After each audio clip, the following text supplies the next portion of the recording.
What's going on, my broskiis? My name is Toadskii, back again, here to bring you guys yet another One Piece Treasure Cruise video, and today we have the data download right now for Sanji and Queen Sugarfest. And I mean, these characters look pretty fun. I mean, I'm really excited for Sanji. I really cannot wait to get my hands on this unit. And also Queen. I think Queen is going to be a unit that a lot of people are going to sleep on. At least for right now, we don't know whether Queen is going to be a Super Sugarfest exclusive. We don't know anything in regards to what that would mean yet.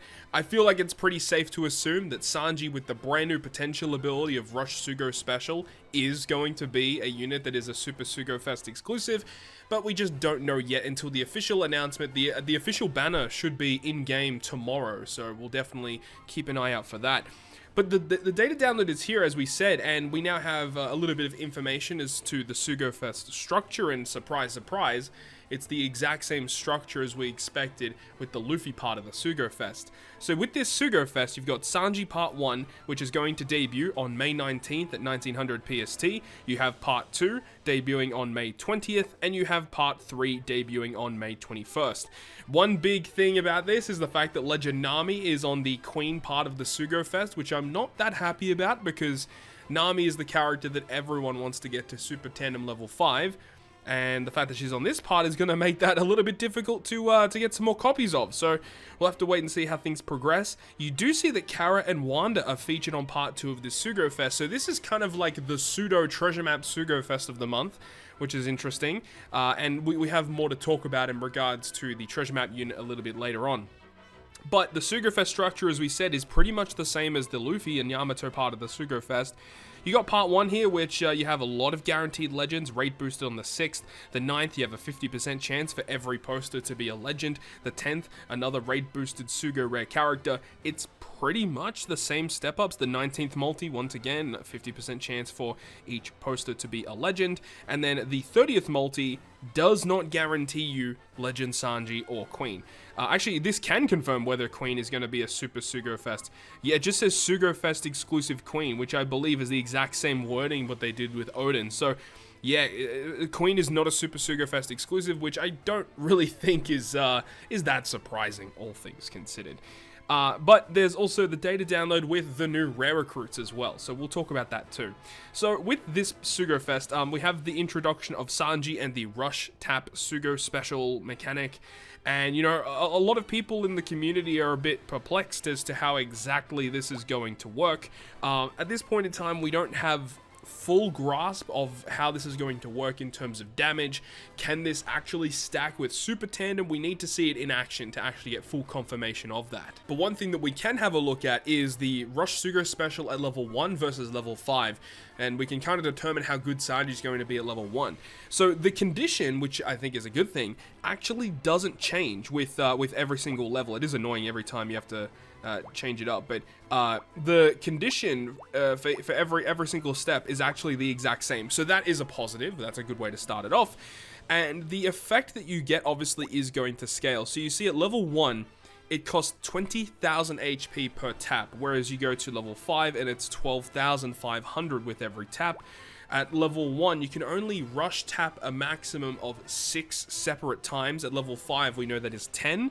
The chain multiplier growth is only plus 0.1 per rush tap, and we know that that is the exact same at level 5. The actual effect of the finish tap, which gives an attack boost to strength, dex, and quick. At level 1, it's only a 1.1 times attack boost. At level 5, it scales up to 1.4, so that's obviously a lot better. But then at level 1, you do see that every rush tap that you get will add 0.1 to the attack boost. So it means you will get a maximum of a 1.3 times attack boost to your strength, dex, and quick units once the finish tap is concluded, whereas it goes all the way up to a 2 times if you have that completely maxed out at level 5. So it is a pretty big difference. But one thing that is interesting is that the chain multiplier growth with the Rush Tap Sugo special is the exact same at level 1 as it is at level 5. So the only thing that you are really missing out on is the bigger attack boost that the effect will give you. But the subsidiary effect of gaining a very high chain multiplier is at level 1, which is really cool to see. But you got to remember though that due to the fact that you're only getting 6 rush taps means that the chain multiplier will never really reach the heights at level 5 because you have up to 10 rush taps. But it is cool that you can get a pretty high chain multiplier at least at level 1, so that is a good thing. So there's going to be 2 different rare recruits in this batch. The first one is going to be this Dex Jinbei, who is a Dex fighter powerhouse, and he does have Hunger as one of his potential abilities. And I guess you could pretty much classify these as like treasure map rare recruits for the month, I suppose. Now, what Jinbei does, captain ability doesn't really matter, but the special ability reduces damage threshold by 6 turns. It's very good. He also reduces 1 turn of enemy barriers, reduces damage taken by 70% for 2 turns, and then changes right column slots into recovery, and then your strength, dex, and quick units will receive a 2 times attack boost for 3 turns, and extend your orb boosts for 1 turn. I mean, it's an okay special. The damage threshold removal and the barrier removal are the 2 highlights of this unit. You know, the damage reduction, it's whatever. The slot change isn't the best, and we know that Legend Sanji can obviously do good slot change. And then the attack boost, it's only a 2 times attack boost, so that's fine. It is what it is. And then you've got the orb boosting extension, which is kind of weird. You know, Jinbei, he's fine. As for his crewmate abilities, just a base HP boost, and he does make psi slots beneficial to the crew. That's pretty cool. And that's pretty much it, but he does have a support which attaches to Chopper or Frankie, and when that unit uses their special, you get a 30% damage reduction for 1 turn, and all slots in your right column are transferred into recovery. I think that's really cool. The fact that you have a support that can change half of your team's slots, that could definitely be a useful mechanic. So I actually like that. I think this is a useful support that actually will see some play. Now the next rare recruit is going to be Tony Chopper, who is a strength fighter cerebral. Once again, captain ability doesn't matter too much, but his special is actually multi-stage. We'll just look at stage 2 though, where it does a lot actually. Reduces strength, dex, quick characters cooldown by 2 turns, removes all forms of poison on the crew, changes left slots into recovery, and reduces bind duration by 6 turns. So all really good so far. If any enemy is afflicted with any poison when the special is launched, boost strength, dex, and quick characters orbs by 2.25 for 3 turns, and completely remove all enemies' poisons. And then it just says you get a 2 times orb boost for strength, dex, quick for 2 turns otherwise. This is a really interesting mechanic, and the last time we saw something like this was Legend Reiju. Legend Reiju has this effect where if the enemy's inflicted with a poison, she extracts the poison off of them, but then does a health cut against them. It's a really interesting mechanic. And now Chopper's kind of doing the same thing, where you're, like, if the enemy has a poison, you're taking the poison away from them, and then you're getting a bigger orb boost. It's interesting, but the thing is we don't really have any way with any of these new units that have come out to actually inflict the enemy with poison. My guess is there's going to be a mini boss in this treasure map that kind of has a poison effect on themselves. That's my assumption. I don't know, but I feel like that would make sense. Or they're just not even going to worry about it, and they really want you to use Chopper and Jinbei together because Jinbei can extend the orb boost of Chopper. The base special being a 2-turn orb boost would become a 3-turn orb boost. That's my assumption as to what's actually going to happen here. Either way, Chopper's effect is kind of interesting. He does have the recoverable HP amount down potential ability. Not that useful, really. He does have fear reduction, which is useful, because both of his crewmate abilities are good. The first one resisting 2 turns of special reverse. Does he do -2 cooldown? Yeah, it is -2 cooldown. Yeah, that's fantastic. And then he also has a really cool crewmate ability where you heal 500 HP at the end of the turn. Just more auto healing generation is fantastic.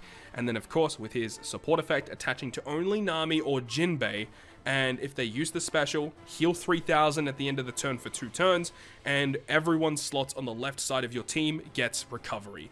I think it's pretty good. I actually really like this Chopper rare recruit. Jinbei has some nice stuff, but I think this Chopper will be more useful in more content. Now, something else that we need to talk about is this in the Really Bizarre. So, this was kind of left field. We weren't really expecting this one. But One Piece Odyssey, which is the console game that is out right now, I believe they're receiving some DLC, and I think to promote the DLC of the new console game, we are receiving a brand new login character. Now, we do see that Adio was the character that we got around the New Year's time period, Christmas, New Year's period, late last year. We received Adio, and Adio, he's a pretty okay unit. He was boosted in a lot of events, which was cool, and obviously he is the main antagonist of One Piece Odyssey. Now, with that, we are now going to get our hands on Lim, which is obviously one of the other, protagonists, I suppose, from One Piece Odyssey. and she's free at the, I say she's free at the Rayleigh shop. 300 Rayleigh points isn't too bad. Now, we don't know what her potential abilities are, but she has a pretty interesting kit. She is quick, fighter, free spirit, captain ability, 3 times attack, 1.5 recovery, dex, psi matching, and then boost EXP by 1.5. Pretty good overall. Like, I mean, I say pretty good overall. I'd say if you're a beginner, worth picking up for sure, because more EXP is always good. But the new Luffy you can get for free from Pirate King Adventures is just a better captain either way. But the special of this unit is nice.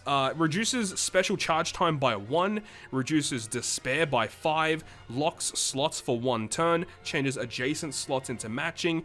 If you have a damage reduction status, if you've got Rainbow Shield on your side of the field, when you launch her special, heals the crew by 25% of her max HP, and sets the chain multiplier boundary to 2.25, maxing out at 20.0 for 2 turns. If you don't have a damage reduction status, you still get a 2.0 chain boundary for 1 turn. But this goes hand in hand with Adio, because Adio does have a damage reduction special, so if you use both of them together, makes sense, of course. But I think just generically speaking, this will be a useful character to have. And she does have the crewmate ability to resist special reverse, so you can use her in that sense, and then also removing despair, allowing you to get chain boundary, locking your slots. She's just a good unit, and for 300 Rayleigh points, definitely worth picking up. She does have a support too, attaching to quick fighters, and at the start of the final battle, gives them a matching slot and heals 3% of her max HP. Pretty generic, but, you know, something that you could see being played at some point in time. And one thing I want to note is I actually really like the sprite of this unit as well, with the little cube and it's floating around. It looks really, really cool. And then the final thing here is the full confirmation that the treasure map character for the anniversary is going to be Dragon Momo. I'm actually kind of pissed about this because I believe it would have been a much better anniversary if the legend that came out initially was Luffy and Momo together, rather than Luffy and Yamato. I understand, financially speaking, Yamato is the better choice, but I think thematically, I think it would have been a better anniversary if it was Luffy and Momo together. I think it would have been cooler. That's just my opinion. And then make Yamato the free-to-play treasure map character. It is what it is. Momo is the unit. Currently, I don't think anyone has data mined what this character actually does yet, but hopefully he's good. I really hope he's good. One thing to note, I believe we have his color. I think he is a strength unit. Yeah, Dragon Momo is a strength unit, so I don't know if that means anything.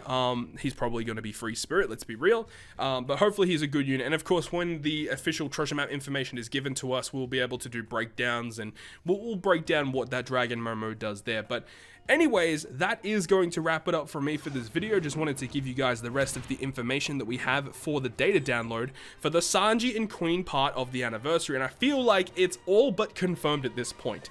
We have the, the files in game for Enma. You know, we know that captain actions are going to be a thing because we have Queen here with a captain action. I feel like Zoro is going to be next week. And I feel like they should release a Legend King as well. Hoping that is the case. Get Giga Chad King. I'm really hoping for that. It is going to wrap it up for me, though. Thank you so much for watching. If you guys enjoyed it, make sure to go ahead and leave a like. And if you want to stay up to date with all the content I post, including more One Piece Treasure Cruise content, make sure to hit the subscribe button down below. I'm that, guys. I'll see you guys within the next video.